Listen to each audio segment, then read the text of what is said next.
हम लोग ना ग्रेजुएशन में पढ़ते थे जी, है ना, बहुत आजकल हो जाता। चलो स्टार्ट करते हैं। हाँ ठीक बोली, बहुत फ्रांसिस फुकुयामा भी लिख रहा है तो अच्छे से लिख, यहाँ से स्टार्ट होगा, ठीक है। चलो देखो, हम लोग रिजीम पढ़ेंगे कि रिजीम, देखो रिजीम को तो बहुत टाइप होता है, ठीक है, अभी हम लोग पढ़ेंगे। वैसे 2 टाइप्स ऑफ रिजीम होता है। रिजीम है कॉम्पिटिटिव पॉलिटिक्स में। ये रिजीम कितने तरह का होता है? रिजीम 2 तरह का होता है। एक होता है डेमोक्रेटिक रिजीम और एक होता है नॉन डेमोक्रेटिक रिजीम, ठीक है। तो अगर तुमसे पूछा जाए कि भाई डेमोक्रेटिक रिजीम क्या बोलते हैं, तो हम लोगों को पता है डेमोक्रेटिक रिजीम जहाँ पे लोगों को राइट दिया जाता है कि आप अपने हेड ऑफ द स्टेट या हेड ऑफ द गवर्नमेंट को खुद चूज करें, उसको हम लोग डेमोक्रेसी बोलते हैं। जहां लोगों को राइट दिया गया है, राइट टू वोट का, है ना। तो बोला डेमोक्रेटिक रिजीम में कितने टाइप है, तो देख लो भाई, एक इलेक्टोरल डेमोक्रेसी होता है, एक लिबरल डेमोक्रेसी होता है, एक मैजोरिटेरियन डेमोक्रेसी होता है, एक पार्टिसिपेटरी डेमोक्रेसी होता है, ठीक है। दो हो गया। तो बोला नॉन डेमोक्रेटिक रिजीम में क्या क्या आएगी? नॉन डेमोक्रेटिक रिजीम में बोला, नॉन डेमोक्रेटिक रिजीम में आएगा टोटलिटेरियन रिजीम, ठीक है। टोटलिटेरियन रिजीम, टोटलिटेरियन रिजीम का मतलब पता है ना, डिक्टेटरशिप, जो नॉर्थ कोरिया में टोटल कंट्रोल, इससे क्वेश्चन आया हुआ, ठीक है। ऑथोरिटेरियन रिजीम, ऑथोरिटेरियन रिजीम का मतलब है जहां पे कंट्रोल है लेकिन टोटल कंट्रोल नहीं करता, जैसे रिलीजियस पे कंट्रोल नहीं करेगा तुम्हारा, तुमको जो रिलीजियस मानना हो, बाकी सब चीज पे कंट्रोल। पैट्रिमोनियलिज्म, मिलिट्री रिजीम, ये जितना है भाई, ये सारा ही नॉन डेमोक्रेटिक रिजीम है, ठीक है ना। रिजीम 2 तरह की होती है, democratic regime, non democratic regime. Electoral democracy, liberal democracy, majoritarian democracy, participatory democracy, ये डेमोक्रेटिक रिजीम के अंदर आएगी। नॉन डेमोक्रेटिक रिजीम में totalitarian regime, authoritarian regime, patrimonialism और मिलिट्री रिजीम, है ना, ये नॉन डेमोक्रेटिक रिजीम है। आ जाओ, अब हम लोग एक एक करके पढ़ेंगे कि इलेक्टोरल डेमोक्रेसी क्या होती है, ठीक है। बोला कि इलेक्टोरल डेमोक्रेसी जो है, इसका फीचर क्या होता है? इलेक्शन आर हेल्ड पीरियडिकली, बोले जहां पे इलेक्टोरल डेमोक्रेसी होगा ना, वहां पे तुम्हारा इलेक्शन हर साल, जैसे अगर जैसे इंडिया में देखो 5 साल के बाद हम इलेक्शन होगा ही होगा, 5 साल के बाद इलेक्शन होगा ही होगा। एक बार आपसे आप ही को मैसेज कर दे रहे, कॉल कर रही, लोग डर गई पूरा मेरे, आप ही लोग, है ना, खाली मैसेज कर दे क्लास ले, है ना।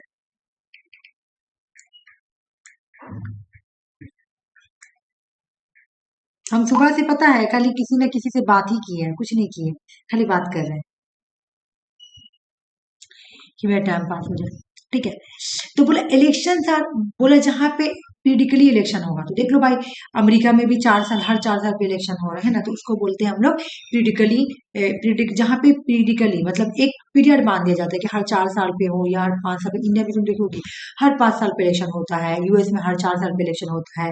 तो इस तरह पे तुमको वहां पे इलेक्टोरल डेमोक्रेसी देखने को मिलेगा। Multi party system, multi party system का मतलब क्या है? जहां पे ढेर सारा पार्टी हो, है ना। इंडिया में देख लो मल्टी पार्टी सिस्टम है। अच्छा, यूएस में भी का 2 पार्टी सिस्टम नहीं है, 2 बड़ा बड़ा पार्टी है, ठीक है, बाकी छोटा छोटा पार्टी भी है, ऐसा बात नहीं है, लेकिन 2 बड़ी पार्टी है। इंडिया में तुमको मल्टी पार्टी मिलेगा, नहीं मिलेगा। आम आदमी पार्टी, आप, है ना, उसके बाद तुम्हारा इंडियन नेशनल कांग्रेस, है ना, आईएनसी, उसके बाद बीजेपी, उसके बाद तुम्हारा बहुजन समाज पार्टी, और भी बहुत है ना, इतना सारा पार्टी, तो मल्टी पार्टी भी मिलेगा।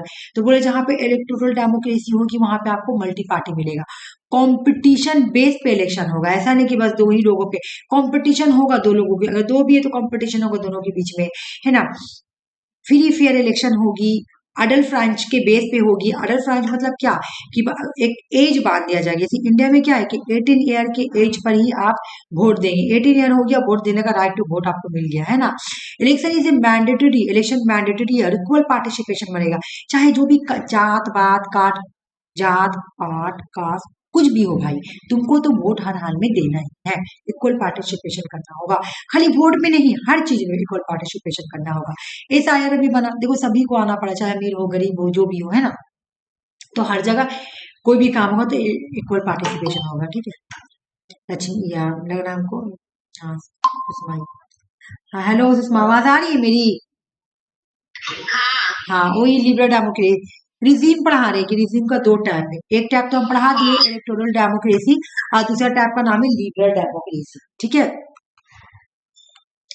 लिबरल डेमोक्रेसी जो है एक फॉर्म ऑफ डेमोक्रेसी है जिसमें power of government is limited. बोले लिबरल डेमोक्रेसी में क्या होता है, गवर्नमेंट को पावर दिया जाता है, ठीक है, लेकिन लिमिटेड दिया जाता है। इंडिया में भी देखो एक तरीके से तुम देखो गवर्नमेंट को पावर दिया गया है लेकिन लिमिटेड है ना। फ्रीडम भी दिया जाएगा, राइट भी दिया जाएगा, राइट ऑफ इंडिविजुअल, बोला कि इंडिविजुअल को फ्रीडम और राइट दिया जाएगा, उनको प्रोटेक्शन भी दिया जाएगा, और ये बिल्कुल कॉन्स्टिट्यूशनली दिया जाएगा, पूरा नॉर्म्स, इंस्टीट्यूशन, रूल्स, रेगुलेशंस के अकॉर्डिंग।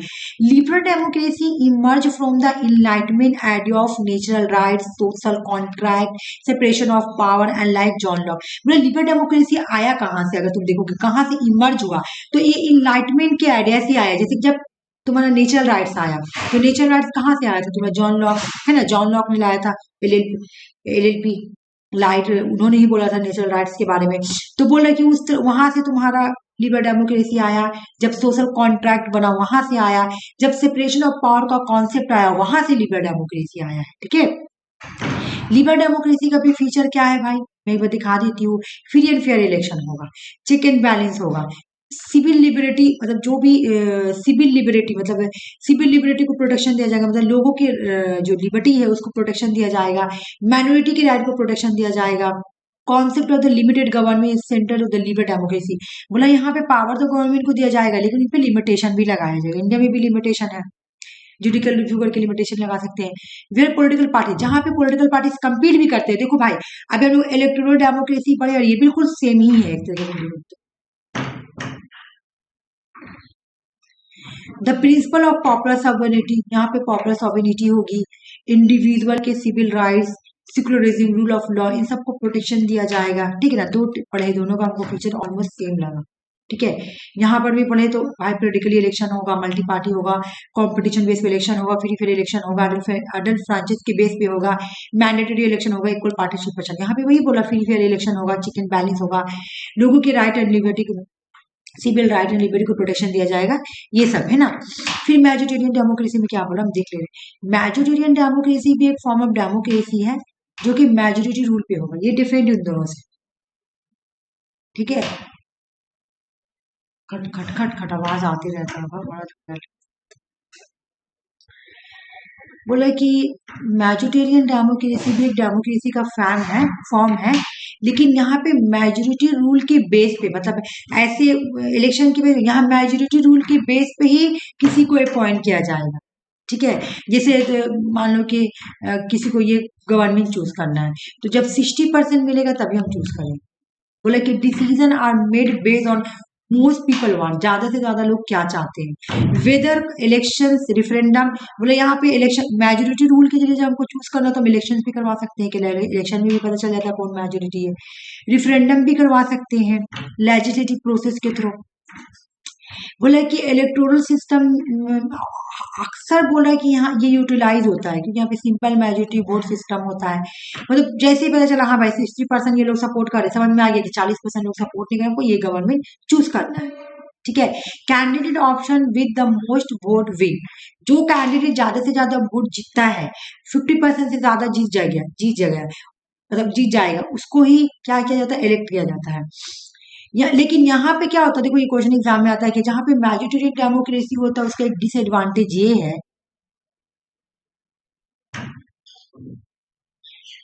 डिसएडवांटेज ये है कि माइनॉरिटी के प्रोटेक्शन को लिमिट कर दिया जाता है। मैजोरिटेरियन डेमोक्रेसी में माइनॉरिटी के जितने भी प्रोटेक्शन होता है ना वो ओवरसेड हो जाता है, सैडो हो जाता है। ठीक है, क्योंकि इंपॉर्टेंट मेजोरिटी को दिया जा रहा है, माइनॉरिटी को। In a strict majoritarian system, minority right may be overshadowed by the majority preference. Majority को प्रेफरेंस देने के चक्कर में minority का जो राइट होता है ना वो उस पे शैडो पड़ जाता है, एक परछाई पड़ जाता है, उसको उतना इम्पोर्टेंट नहीं दिया जाता है। इससे क्या हो जाता है कि जो माइनॉरिटी ग्रुप होते हैं ना वो मार्जिनलाइज हो जाते हैं। ठीक है ना, वो लेस रिप्रेजेंटेटिव ग्रुप बन जाते हैं क्योंकि माइनॉरिटी को हम इम्पोर्टेंस दिए ही नहीं, हम तो मेजोरिटी के बेस पे ही हर चीज को चूज कर रहे हैं। तो उससे मेजोरिटी का तो ठीक हो जाता है लेकिन माइनॉरिटी जो है वो मार्जिनलाइज हो जाती है ना, और लेस रिप्रेजेंटेटिव ग्रुप बन जाती है। अब उसको हम इम्पोर्टेंट ही नहीं दे रहे हैं, उसको कोई बात ही नहीं मान रहे, उसको राइट, उसका वोट का कोई मायने ही नहीं, क्वांटिटी नहीं है, तो वो तो अपने वो तो डिग्रेड में रहेगी, क्योंकि हाई पोजीशन में वो रहेगी नहीं, तो एक तरह से वो है ही नहीं, क्योंकि मेजोरिटी को ही इम्पोर्टेंट देता रहा। तो मेजोरिटी डेमोक्रेसी का सबसे बड़ा डिसएडवांटेज यही जो एग्जाम में आता भी है कि यहाँ पे मेजोरिटी की राइट को सप्रेस किया जाता है, दबा दिया जाता है ना, उनके ओपिनियन को भी दबा दिया जाता है। इसीलिए ये एग्जाम में क्वेश्चन आता है और आया भी है ना। अलेक्जेंडर टैगविले जो है, टैगविले एक बुक लिखते हैं डेमोक्रेसी इन अमेरिका, बहुत बार एग्जाम में क्वेश्चन आई हुई कि डेमोक्रेसी इन अमेरिका बुक किसका है, ठीक है। 1835 में अलेक्जेंडर टैगविले एक बुक लिखते हैं और बुक में एक कॉन्सेप्ट देते हैं, ट्रायनी ऑफ द मेजोरिटी। ये बोल रहे हैं अलेक्जेंडर टैगविले कि जहां पे ट्रायनी ऑफ मेजोरिटी होगी, जहां पे ट्रायनी ऑफ द मेजोरिटी होगी, ठीक है, सॉरी जहां पे मेजोरिटेरियन डेमोक्रेसी होगी, मैं ये लिखना चाह रही थी, जहां पे मेजोरिटेरियन डेमोक्रेसी होगी, ठीक है, वहां पे क्या हो जाएगा, ट्रायनी ऑफ द मेजोरिटी हो जाएगी। एक दिन जो मेजोरिटी है ना वो डिक्टेटर बन जाएगा, ट्रायनी का मतलब डिक्टेटर ही होता है, ठीक है। तो बोला जहां पे मेजोरिटेरियन डेमोक्रेसी होगी ना, तो एक दिन देखिएगा वहां पर ही मेजोरिटेरियन गवर्नमेंट कन्वर्ट होके ट्रायनी बन जाएगी।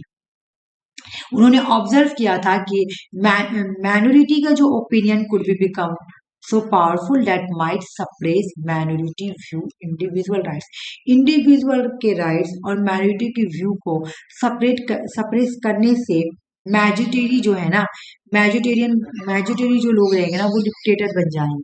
तो इसलिए हमको डर है कि ट्रायनी ऑफ मेजोरिटी हो जाएगी। अलेक्जेंडर टैगविले को ये डर था कि जहां पे मेजोरिटेरियन डेमोक्रेसी है वहां पे क्या हो जाएगा, ट्रायनी ऑफ द मेजोरिटी।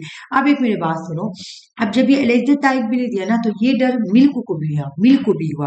मिल जो है वो बोलते हैं वो रिप्रेजेंटेटिव गवर्नमेंट को सपोर्ट करते हैं, ठीक है ना। उन्होंने एक बुक लिखा था कंसिडरेशंस ऑन रिप्रेजेंटेटिव गवर्नमेंट 1861, डेट याद करो क्योंकि बुक का डेट याद आ रहा, डेट पूछा जा रहा। कंसिडरेशंस ऑन रिप्रेजेंटेटिव गवर्नमेंट में मिल आर्ग्यू करते हैं कि system where elected representative make decision on behalf of the people, बोला कि रिप्रेजेंटेटिव गवर्नमेंट में डिसीजन जो है लोगों के बिहाफ में लेनी चाहिए। वो बिलीव करते हैं कि रिप्रेजेंटेटिव गवर्नमेंट जो है ना वो बेस्ट वे है बैलेंस बनाने के लिए, ठीक है ना। पॉपुलर सॉवरेनिटी की प्रिंसिपल को अगर तुमको बैलेंस बनाना है तो वो बेस्ट वे है। मिल बोल रहे हैं, मिल बोले ये इंपॉर्टेंस देते हैं प्रोपोर्शनल रिप्रेजेंटेशन को, to ensure that the minority opinion will also present in the legislature. ये बोल रहे हैं कि देखो भाई, अगर हम लेजिस्लेचर जैसे रिप्रेजेंटेटिव गवर्नमेंट को ये सपोर्ट भी कर रहे हैं, रिप्रेजेंटेटिव गवर्नमेंट में तो वही होता है, मेजोरिटी का क्या होता है, जिसको ज्यादा वोट मिला वही बनता है। तो ये बोले कि भाई हमको भी वही बात डर है कि अगर हम मेजोरिटी का बात मान रहे हैं तो एक दिन ट्रायनी ऑफ द मेजोरिटी हो जाएगा। लेकिन सबसे पहले टैगविले ने दिया है, टैगविले के आइडिया को लेकर ही इन्होंने डिस्कस किया कि ये डर तो मुझे भी है कि ट्रायनी ऑफ द मेजोरिटी हो जाएगी अगर रिप्रेजेंटेटिव गवर्नमेंट रहा। क्योंकि रिप्रेजेंटेटिव गवर्नमेंट में क्या किया जाता है, मेजोरिटेरियन के बेस पे ही लोगों को चूज किया जाता है कि कौन प्राइम मिनिस्टर बने, ठीक है। 3 टाइप हो गया, ये 4th टाइप है पार्टिसिपेटरी डेमोक्रेसी। पार्टिसिपेटरी डेमोक्रेसी एक फॉर्म ऑफ डेमोक्रेसी है जिसमें सिटीजन जो है डायरेक्टली खुद डिसीजन लेती है। बताए थे ना, तुम्हारा ये स्विट्जरलैंड में तुमको देखने को मिलेगा, है ना।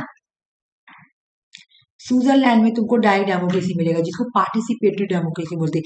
यहाँ पे सिटीजन खुद से पार्टिसिपेट करेगी और खुद से डिसीजन लेगी, ठीक है। This model emphasis the active involvement the individual political process. Individual political process में खुद से ही पार्टिसिपेट करेंगे, ठीक है। Inspire and their voice and hear and consider in decision making. Decision making में उनका वॉइस गूंजेगा। आवाज कट रहा है, एक्चुअल में पता है क्या हुआ है सुषमा, कि हम ना रात भर डेटा ऑन करके सो गए थे, ठीक है। अब मेरा मैसेज आ गया कि तुम्हारा इतना % डेटा खत्म हो गया, ठीक है। तो इस वजह से थोड़ा इंटरनेट का प्रॉब्लम है एकदम। मेरे कल इतना माइंड डिस्टर्ब था ना, इतना माइंड डिस्टर्ब था, मुझे कुछ भी करने का मतलब स्टार्ट करते क्लास, बड़ी लेट हो गया। पार्टिसिपेटरी डेमोक्रेसी क्या है, participatory is a form of democracy. तुम लोग भी पता दे, ध्यान देना इधर उधर जाओगी तो, ठीक है। आज जैसे तुम लोग भी तो लड़की है ना तो ध्यान देना। हम सोचे तो तुम लोग भी बोल देंगे कि इधर उधर जाना तो बहुत मतलब अच्छे से जाना, ध्यान से जाना। तुम तो और ट्रैवलिंग करती हो, लक्ष्मी भी अपना कहीं अगर जाती है तो अच्छे से ध्यान देना। इतना केस हो रहा तो बाप रे बाप ध्यान नहीं देना पूरा अच्छे से। चलो आवाज क्लियर आ रही है ना मेरी? हेलो, बीच बीच में कट जा रहा, वही बोले ना इंटरनेट का प्रॉब्लम हो रहा। हम कल से अभी से बंद कर दें। मुझे कोई काम नहीं है लेकिन फिर भी क्यों चालू करके छोड़ देती। व्हाट्सएप तो खोलते ही नहीं है इतना। Participatory is a form of democracy जिसमें citizen have the power to make decision directly. बोला पार्टिसिपेटरी डेमोक्रेसी एक ऐसी डेमोक्रेसी का टाइप है जहां पे डिसीजन सिटीजन डायरेक्ट लेते हैं, डायरेक्ट इन्वॉल्व होकर लेते हैं, ना कि रिप्रेजेंटेटिव इलेक्शंस के थ्रू। ये मॉडल जो है यहाँ पे एक्टिव इन्वॉल्वमेंट होता है इंडिविजुअल का। यहाँ पे अगर कोई भी पॉलिटिकल प्रोसेस होता है तो यहाँ पर सिटीजन खुद से ही पार्टिसिपेट करता है, पार्टिसिपेट कर कर डिसीजन मेकिंग में पार्टिसिपेट करता है ना। कोई भी डिसीजन लेगा तो लोगों का भी वहां पर ही क्या होता है, डिसीजन इन्वॉल्व होता है। वहां पे लोगों का वॉइस सुना जाता है ना, डिसीजन में कि हाँ लोग क्या बोल रहे हैं। बोले इस तरह का सिस्टम आपको स्विस सिटीजन यानी स्विट्जरलैंड में देखने को मिलेगा, जहाँ पे डायरेक्टली इन्वॉल्व लेजिस्लेटिव प्रोसेस में सिटीजन डायरेक्ट जो है इन्वॉल्व होते हैं, making it is one of the most participatory democracy in the world. पूरा पूरा वर्ल्ड में आप देखिएगा तो ये बहुत ज्यादा ही पार्टिसिपेटरी डेमोक्रेसी है। यहाँ पे लोग खुद से ही पार्टिसिपेट होकर पॉलिसी बनाएंगे, तो यहाँ पे तो कोई मिस यूज करने का बात ही नहीं है, कोई गलत बात होने का बात ही नहीं है। इसके जो थिंकर है, प्रीवियस क्वेश्चन भी आया हुआ है, जे रूसो इसको सपोर्ट करते हैं, सीबी मैकफर्सन सपोर्ट करते हैं, जे एस मिल भी सपोर्ट करते हैं। अभी हम लोग बोले थे कि रिप्रेजेंटेटिव गवर्नमेंट में तो फिर बोलने भी लगे थे ये बात ना कि रिप्रेजेंटेटिव गवर्नमेंट जो है वो मेजोरिटी ऑफ ट्रेनिंग हो जाएगी, है ना। तो इस वजह से ये डायरेक्ट डेमोक्रेसी को भी सपोर्ट करते हैं। डीएच कोल जो है वो भी सपोर्ट करते हैं। बोला सबसे पहले डायरेक्ट डेमोक्रेसी आपको देखने को कहाँ मिला था, तो ग्रीक सिटी एथेंस में। अभी करंट आपको कहाँ मिलेगा, तो सिटीजनशिप में। इसका फीचर्स एक बार पढ़ लेते, फीचर्स एग्जाम में आया हुआ है, प्रीवियस क्वेश्चन है, एक बार नहीं 2-3 बार आया हुआ है। 19 का क्वेश्चन देखना, 22 का क्वेश्चन देखना, 24 का क्वेश्चन देखना, तुमको डायरेक्ट डेमोक्रेसी का फीचर देखने को मिलेगा। देखो बोल रहा है कि प्लेबिसाइड्स direct vote by the electorate on important public question such as a change in the constitution या national policy। कोई नेशनल पॉलिसी या कॉन्स्टिट्यूशनल चेंज करने के लिए लोग यहाँ पे इम्पोर्टेंट क्वेश्चन करते हैं। बोला अगर डायरेक्ट डेमोक्रेसी में अगर कोई लोग है ना, लोगों का ग्रुप या कोई भी लोग कोई नेशनल पॉलिसी या कॉन्स्टिट्यूशनल चेंज से रिलेटेड कोई बात बोलते हैं या क्वेश्चंस करते हैं तो उसको बोलते हैं प्लेबिसाइड्स। ठीक है। Referendum a general vote by the electorate on a single political question that has been refer to them for the direct decision. कोई डिसीजन लिया जाएगा, ठीक है, कोई डिसीजन लिया जाएगा, उस डिसीजन में लोगों की सहमति के लिए अगर हम वोट करते हैं कि आके आप इसमें वोट डालें यस या नो, है ना। लोग जब आकर अपना क्या करते हैं, चूज करते हैं कि है ना कि हाँ हमको यस चाहिए, किसी को नो भी चाहिए। इस तरह का जब वोट होता है ना तो इसको रिफरेंडम बोलते हैं। ठीक है। मान लो कोई ए है और बी है, ठीक है ना, ए और बी में से किसी को प्राइम मिनिस्टर चूज करना है तो रिफरेंडम कराएंगे कि ए को चूज करना है, ये ए का बॉक्स है और ये बी का बॉक्स है। तो आइए आप लोग चिट डालिए, जो ए में ज्यादा चिट होगा तो ए बनेगा, अगर बी में ज्यादा चिट होगा तो बी बनेगा। तो इस तरह का सिस्टम को रिफरेंडम बोलते हैं।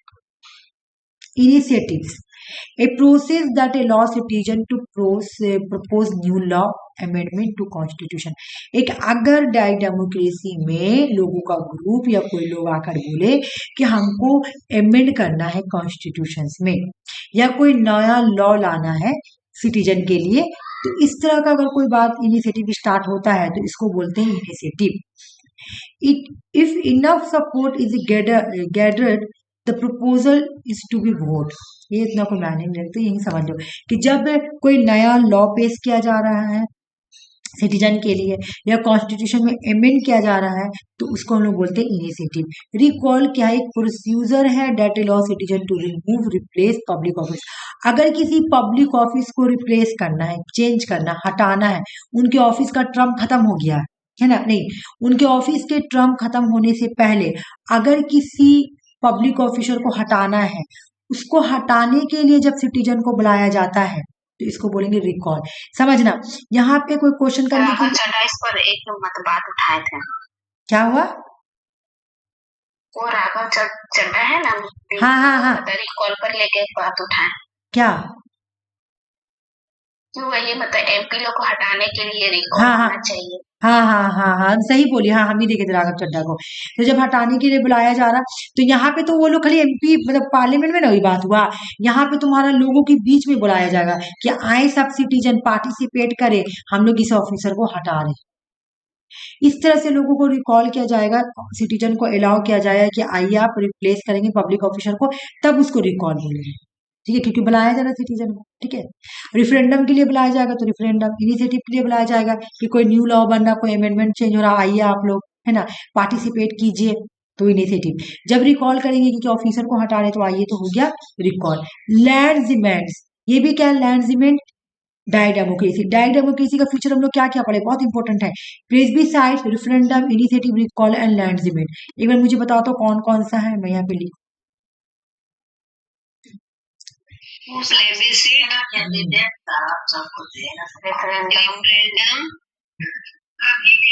रिकॉल, इनिशिएटिव, हाँ इनिशिएटिव, और लैंडसमेंट। ठीक है, हो गया ना, बस एग्जाम में आएगा सट नहीं कर लेना। ठीक है, हो गया, खत्म हो गया तुम्हारा टाइप डेमोक्रेसी का जितना भी टाइप था ना, जो 4, वो मैं कंप्लीट करा। ठीक है, ये देखो कहानी, इलेक्टोरल, लिबरल, मैजिटेरियन, पार्टिसिपेटरी कंप्लीट हो गया। अब हम लोग स्टार्ट करेंगे नॉन डेमोक्रेसी। कहा गया? बोला कि नॉन डेमोक्रेसी में जो पहला टाइप है वो है टोटलिटेरियन रिजिम। एक ऐसा form of government that seeks to control near every aspect of the public and private life. ऐसा गवर्नमेंट जो लोगों की पब्लिक लाइफ और प्राइवेट लाइफ दोनों को कंट्रोल कर ली। पब्लिक लाइफ मतलब क्या? उसका हर चीज, जॉब, पॉलिटिकल सिस्टम, जो भी किसको वोट देना है, क्या करना, सबको। प्राइवेट लाइफ, कौन सा रिलीजियंस को पसंद करना है, कौन रिलीजियंस को पसंद नहीं करना है, कैसे शादी करना है, कैसे शादी नहीं करना है ना, हर तरह से कंट्रोल कर लिए, तो उसको बोलेंगे 100% कंट्रोल कर। Totalitarianism, absolute authority. The state hold absolute power often centralized in a single leader या small group. यहाँ पे या तो एक, जरूरी नहीं कि तुम्हारा कोई सिंगल लीडर हो, स्मॉल ग्रुप मिलके भी टोटलिटेरियन रिजीम को एस्टैब्लिश कर सकता है, या कोई सिंगल लीडर। एग्जाम्पल बेस्ट अगर तुमको टोटलिटेरियन रिजीम का एग्जाम्पल मिलेगा तो तुमको नॉर्थ कोरिया मिलेगा। वहां का जो राजा है किम जॉन, वो लोगों की पूरे पर्सनल लाइफ, प्राइवेट लाइफ को कंट्रोल करके रखी हुई है ना।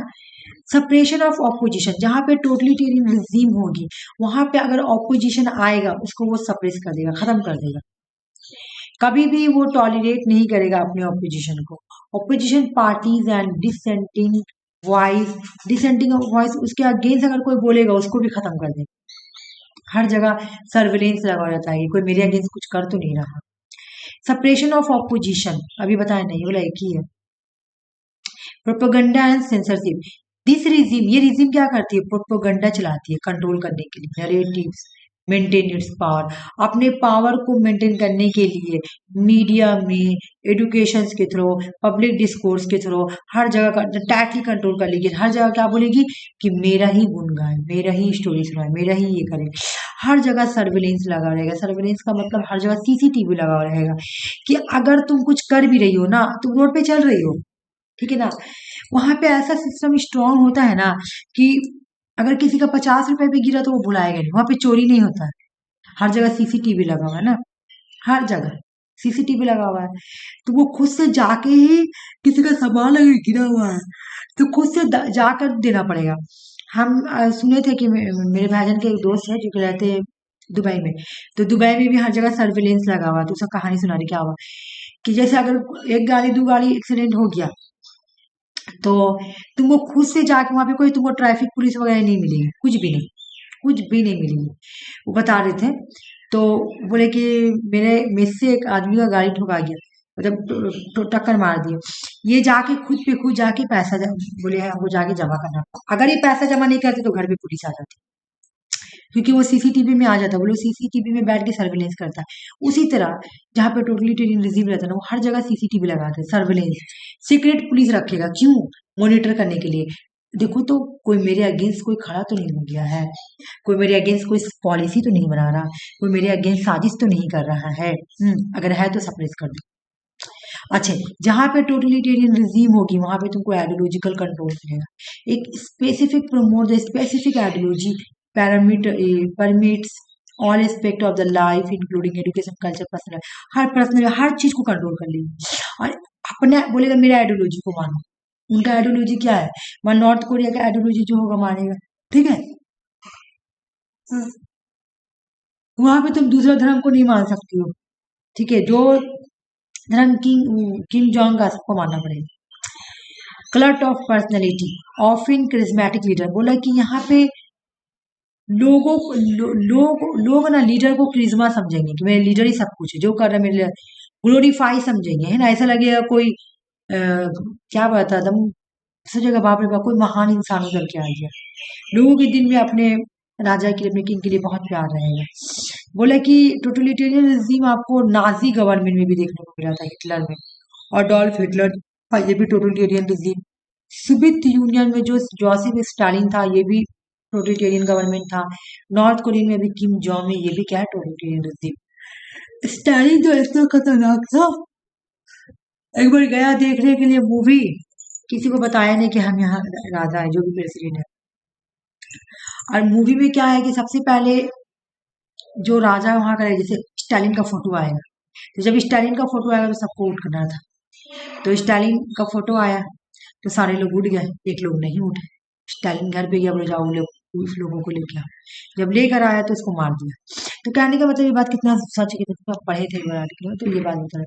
तो ये लोग सब कौन है भाई? ये लोग सब टोटलिटेरियन गवर्नमेंट राजा है। अब समझना कि जो टोटलिटेरियन होता है ना, ऊपर ना भी पढ़ेगी तो यहाँ से याद हो जाएगा। जो टोटलिटेरियन रिजीम होता है ना, वो टोटल कंट्रोल कर लेता है। किस किस चीज पर? इकोनॉमिक लाइफ, लोगों के इकोनॉमिक लाइफ पे पूरा कंट्रोल, लोगों के सोशल लाइफ पे पूरा कंट्रोल, लोगों के पॉलिटिकल लाइफ पे पूरा कंट्रोल, लोगों के रिलीजियस लाइफ पे भी कंट्रोल, ठीक है। सारा ही कंट्रोल मिलेगा। लेकिन ऑथोरिटेरियन जो है, ये भी पॉलिटिकल सिस्टम है, characterize by the concentrations of power in a single leader या स्मॉल एलिट ग्रुप। मतलब यहाँ पर भी सिंगल लीडर मिलेगा या कोई स्मॉल ग्रुप मिलेगा, ठीक है। विद लिमिटेड पॉलिटिकल, यहाँ पे पॉलिटिकल प्लूरलिज्म नहीं मिलेगा, मतलब मल्टी पार्टी सिस्टम नहीं मिलेगा। मिलेगा तुमको बहुत रेयर। एक सेकंड तो चाल,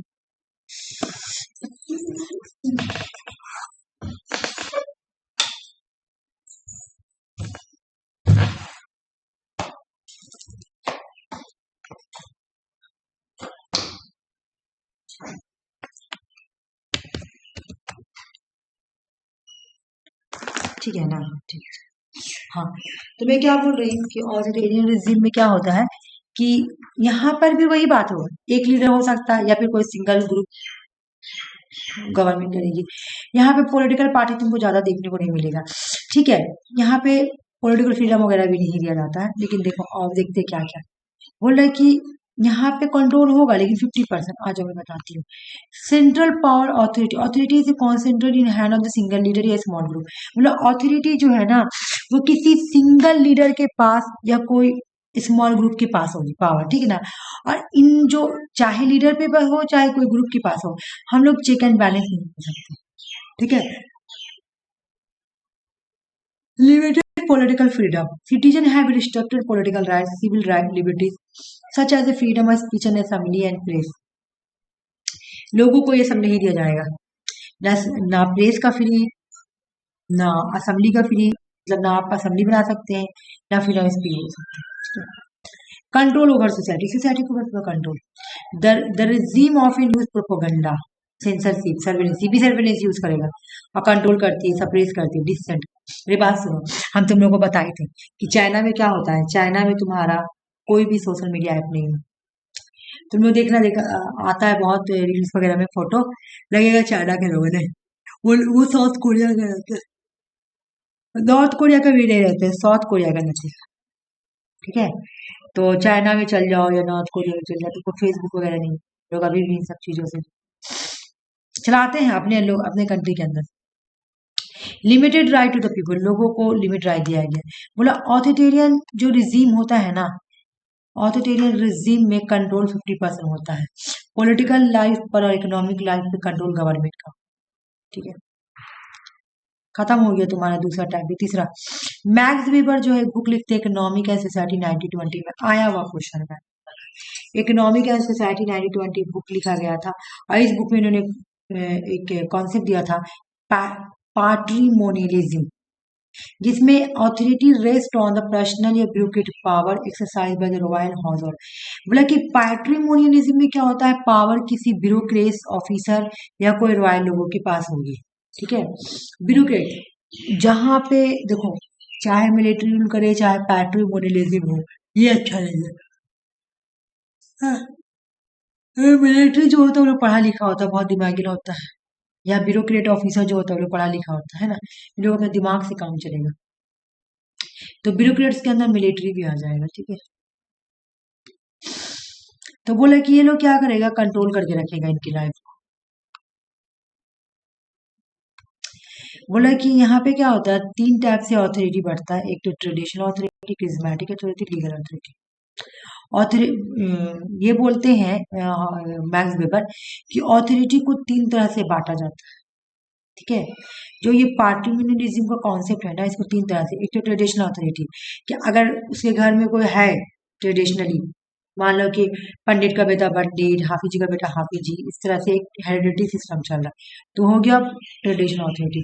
क्रिज्मेटिक अथॉरिटी, हम किसी पर्सन को इसलिए अथॉरिटी मिला है क्योंकि वो अट्रैक्ट, मेरी बात सुनो, अगर विराट कोहली अगर अभी कोई गेम देख रहा और पब्लिक उसको देख लेगी कि हाँ विराट कोहली ये गेम देख रही है, सर्वर डाउन हो जाएगा, लोग उस पूरे गेम को लोड करने लगेंगे। क्यों? क्योंकि विराट कोहली देख रहा। ठीक है, क्यों? क्योंकि उसके अंदर charismatic authority. Legal rational authority जो होता है, ये very establish law procedure of authority से ड्राइव द लीगल, मतलब ये अथॉरिटी जो है तो रेगुलेशन और रूल्स और रेगुलेशंस और लीगल रूल से मिलता है। बता रहे आईएएस ऑफिसर, यहाँ पे बोला जिस पर्सन को अथॉरिटी मिलेगा ना, ऐसे नहीं मिलेगा, उसको रूल्स रेगुलेशंस और लीगल रूल्स के अकॉर्डिंग मिलेगा। अगर कोई आईएएस ऑफिसर है, वो एग्जाम देगा रूल्स के अकॉर्डिंग, एग्जाम क्वालिफाई करेगा, इंटरव्यू क्वालिफाई करेगा, जब ये कर लेगा तब उसको मिलेगा तुमको, तो ये हो जाएगा legal rational authority according to Max Weber. बड़ा नींद आता है इसका। मिलिट्री रिजिम भी एक गवर्नमेंट का टाइप है, जहाँ पे पॉलिटिकल पावर जो होता है वो मिलिट्री के पास है। मिलिट्री जो है वो कंट्री को चलाएगी, डेमोक्रेसी यहाँ पे रहेगी नहीं।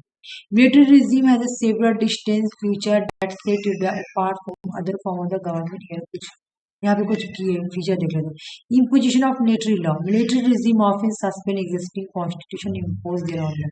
वो क्या करता है मिलिट्री रिजीम, जैसे कि अभी म्यांमार में रिसेंट में आया था मिलिट्री रिजीम, वो क्या करेगा, जो पहले से कॉन्स्टिट्यूशन एग्जिस्ट है उसको खत्म कर देगा और अपना खुद का कॉन्स्टिट्यूशन बनाएगा। ठीक है, लोगों को बोलेगा कि मानो, है ना। सेंट्रलाइज पावर जो है वो मिलिट्री लीडर के हाथ में होगा। Power is concentrate in the hand of the military leader. Separation of political opposition, बोला कि यहाँ पे क्या किया जाता है, बोले यहाँ पावर किसके पास रहेगा, मिलिट्री लीडर के पास। बोला कि पॉलिटिकल डिसेंट की वजह से क्या होगा, पॉलिटिकल डिसेंट की वजह से, political dissent it is not tolerated and opposition parties and movement are often banned several restricted. ठीक है, बोला कि यहाँ पे क्या होगा, पॉलिटिकल ऑपोजिशन नहीं होगा, इसको का एक गवर्नमेंट नहीं पहचान, एक गवर्नमेंट जो है ना वो बर्दाश्त नहीं कर पाएगी कि वो दूसरा ऑपोजिशन को बर्दाश्त नहीं कर।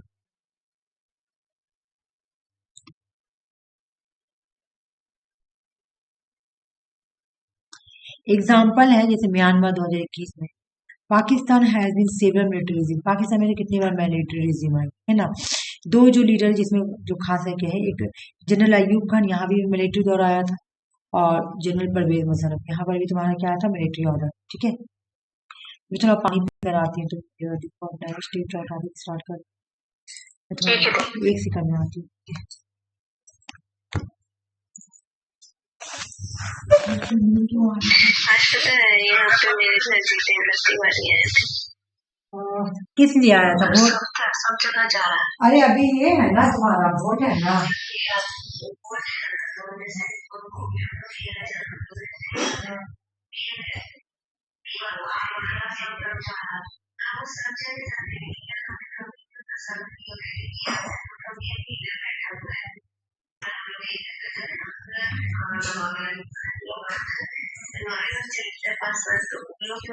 कभी नहीं आता है ना कुछ होता है। तो बोले जितेंद्र तिवारी बीजेपी में है ना सुषमा, इसीलिए तो यहाँ पे तो टीएमसी है ना हम लोग के इधर। और पहले था बीजेपी।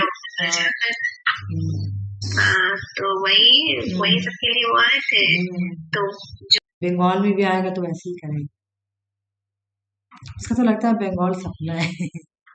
चलो बढ़ते, पॉलिटिकल पार्टी आ भी गया। What is a political party?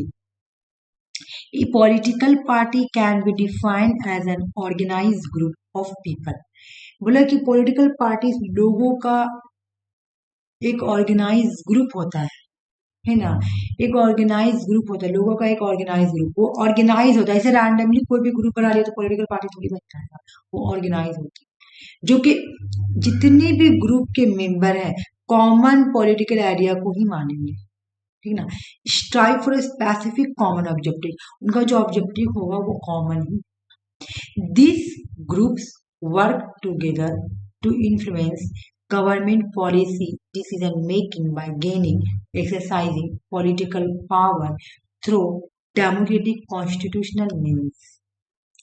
ये जो ग्रुप है, ये जो काम करती है, एक दूसरे के साथ मिलके करेगी। गवर्नमेंट की जो भी पॉलिसी बनाना हो, जो भी डिसीजन लेना हो, है ना, जो भी पॉलिटिकल पावर को एक्सरसाइज करना हो, है ना, ये सब साथ मिलके करेगी। जितना भी, जैसे बीजेपी में जितने लोग हैं, तो मैं ये तो नहीं बोलूंगी कि सारे लोग ही बदमाश होंगे, सारे ही कट्टर मतलब एक आइडियोलॉजी लेके चलते हैं।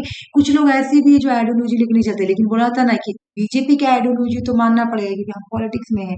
तो यहाँ पे वही बोल रहा है कि ग्रुप ऑफ पीपल क्या करते हैं, कॉमन गोल शेयर करेंगे, कॉमन पॉलिटिकल आइडिया रखेंगे, कॉमन अगर डिसीजन मेकिंग में अगर सबका सहमति भी कॉमन रहता है कि हाँ हाँ ये चीज लाना है, इस तरह क्यों होता है। पॉलिटिकल पार्टीज का एम होता है रिप्रेजेंट करना इंटरेस्ट ऑफ द पीपल, लोगों के इंटरेस्ट को रिप्रेजेंट करना। हालांकि एकदम लिखा हुआ तो सही है लेकिन एकदम झूठ बात है, हम लोग इंटरेस्ट को रिप्रेजेंट नहीं करते। मतलब ये ऐसे बात नहीं बोल रहा कि हम लोग अगर चुन रहे स्टेट में एमपीज को चुनते हैं ना, हम लोग एमएलए को ऐसे करने एमपी चुनते तो जाके वो लोग पीएम को, एमएलए को sorry member of parliament MP को चूज किया, ठीक है। एमपी जब चूज करता है तो ये क्या करता है, जाके हम लोग का वोट जाके पीएम को देता है ना। हम लोग के इंटरेस्ट को दिखाता है कि पब्लिक ने हमको चूज किया, तब हम जिसको चूज करें। Propose solution to the national issues, जो भी नेशनल इशू रहता है वो सब सॉल्व करता है ना। इम्प्लीमेंट करना होगा पॉलिसीज वगैरह, ये सब करता है। बोला कि स्टैटिजियोलॉजी का मतलब क्या होता है, पॉलिटिकल पार्टीज की स्टडी। देखो यहाँ पे आते हैं सिगमंड न्यूमैन बोलते हैं पॉलिटिकल पार्टी जो है ना वो मॉडर्न पॉलिटिक्स का लाइफलाइन है। रटना नहीं, एक बार याद रखें कि पॉलिटिकल पार्टीज को लाइफलाइन किसने बोला, तो वो बोलते हैं तुम्हारा सिगमंड न्यूमैन। क्या बोल रहा है कि political parties are the life plan of modern politics, modern politics का लाइफलाइन है। जी बार्गर बोले कि parties are conduct carrying the social thought of society into the government. बोले कि जो सोसाइटी के थॉट को गवर्नमेंट के अंदर जाके रख रहा है, कैरी कर रहा है ना जो पार्टी, वो पार्टी है। मार्कस डुअर्गर बोल रहे हैं कि group organize for purpose of achieve exercise power within the political. बोला अगर पॉलिटिकल सिस्टम के अंदर लोगों का ऑर्गेनाइज ग्रुप है ना अपने पावर को एक्सरसाइज करने के लिए या किसी चीज को अचीव करने के लिए है ना काम करते हैं, तो उसको हम लोग बोलते हैं पॉलिटिकल पार्टीज। जोसेफ सैम्पीटर अपनी बुक कैपिटलिज्म सोशलिज्म जो है लिखा हुआ है, और डेमोक्रेसी, कैपिटलिज्म सोशलिज्म ये उल्टा हो गया ना, ऊपर से नीचे आ गया। एक party is a group whose member propose to act concern competitive struggle for power. बोले वो पार्टी, वो लोगों का ग्रुप जो पावर के लिए स्ट्रगल कर रहे हैं, कॉम्पीट कर रहे हैं, वो होता है पॉलिटिकल पार्टीज। ये जोसेफ सैम्पिटर बोल रहे हैं। एडमंड बर्ग बोल रहे हैं कि political parties is a body of main unity promote bye there joint whether the national interests are often some particular principle in which they agree। बोला कि पॉलिटिकल पार्टीज जो होता है ना इंसान की बॉडी के जैसा होता है। हर एक बोला पॉलिटिकल पार्टीज जो है ना अपने जितने पार्टी सब एक दूसरे के साथ जुड़े हुए हैं। जहां एक पार्टी टूटा पॉलिटिकल पार्टी टूट गया। तो यहाँ पे वही बोला कि बॉडी ऑफ मैन होता है जो कि यूनिटी होता है और प्रमोट करता है अपना नेशनल इंटरेस्ट को, है ना, और खास खास प्रिंसिपल लाता है लोगों के बिहाफ में, लोगों को क्या चाहिए। मार्कर डुआर्कस जो थे ये एक सोशलिस्ट थे, पॉलिटिकल साइंटिस्ट थे, पॉलिटिशियंस थे। तो he is the best non for the formulated इनको मेन जाना जाता है इनका एक लॉ जिन्होंने दिया था डुआर्कल लॉ। ठीक है, इन्होंने दिया था डुआर्कल लॉ। एग्जाम में कोई पूछे कि डुआर्कल लॉ किसने दिए थे? मार्कस डुआर्कल जो है ना इन्होंने first pass post election system और टू पार्टी सिस्टम दोनों में कोरिलेशन देखा है। इन्होंने बोला कि पास पोस्ट सिस्टम और टू पार्टी सिस्टम में क्या है, कोरिलेशन, दोनों में रिलेशन है। इन्होंने ऑर्गेनाइजेशन के बेस पर क्लासिफिकेशन दल, इन्होंने ऑर्गेनाइजेशन के बेस पर दल मतलब पार्टी, इन्होंने ऑर्गेनाइजेशन के बेस पर कुछ पार्टी का नाम बताइए। ऑर्गेनाइजेशन के बेस पर किस टाइप पार्टी होती है? ब्रांचेस से पॉलिटिकल पार्टी होती है, सेल्फ पॉलिटिकल पार्टी होती है, मिलिशिया पॉलिटिकल पार्टी होती है ऑर्गेनाइजेशन के बेस पर अकॉर्डिंग टू द्वारकर। एक बार पढ़ लेते हैं कि कोकस पार्टी क्या है। मार्कस डुआर्कर जो है ये तो हो गया, दिया ठीक है। बोले कि ककस पार्टी किसको बोलते हैं? देखो, party of specific people mainly elite, कुछ लोगों का ग्रुप, ठीक है। Active only during elections, laws edit based no mass membership, ज्यादा नहीं होगा। एडिट का मतलब क्या? कुछ लोगों का ग्रुप, ठीक है। तो कुछ लोगों का ग्रुप है तो इसको हम बोले ककस दल। Mass party aiming for the large scale members, बहुत सारा पार्टी है, एक दो नहीं है। ऑलवेज सारे एक्टिव होते हैं, नॉट जस्ट ड्यूरिंग इलेक्शन, ये नहीं कि इलेक्शन के टाइम में active. Organize into the local branches, बोले यहाँ पे ब्रांचेस भी होंगे। Organize into the local branches law grass participation, बोला कि यहाँ पर ये क्या बोलूँ, ऑर्गेनाइजेशन होगा जो क्या करेगा, हर तरह का ब्रांचेस होगा जो क्या करेगा, काम को पार्टिसिपेट करने का मौका देगा ग्रास रूट से। ठीक है, जैसे इंडिया में कांग्रेस पार्टी और ब्रिटेन में लेबर, ये लोग मतलब यहाँ पे बोला है कि ऐसा पार्टी जो लोग क्या होगा कि mass aiming to large scale member, तो बहुत बहुत मेंबर भी होंगे, कम मेंबर नहीं होंगे, ठीक है ना। और ये लोग क्या करेंगे, लोगों को ग्रास रूट से बोलेंगे पार्टिसिपेट करने, ठीक है ना। तो इस तरह का सिस्टम तुमको इंडिया में देखने को मिला है और ब्रिटेन में।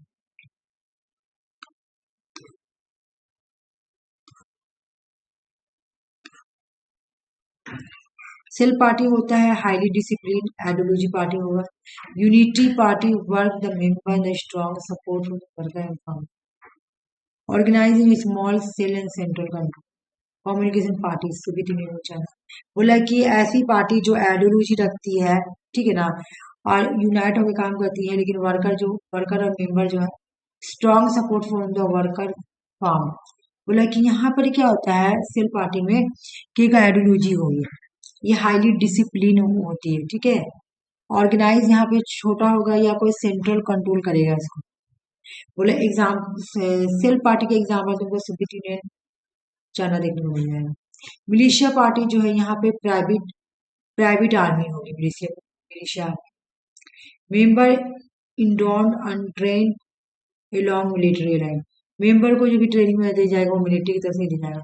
Paramilitary style centralise and authoritarian. Fascist time in Italy Nazi party में कि नाजी पार्टी भी बोल सकते हैं क्योंकि वो भी तो एक जगह से वही हुआ ना, मिलिशिया पार्टी।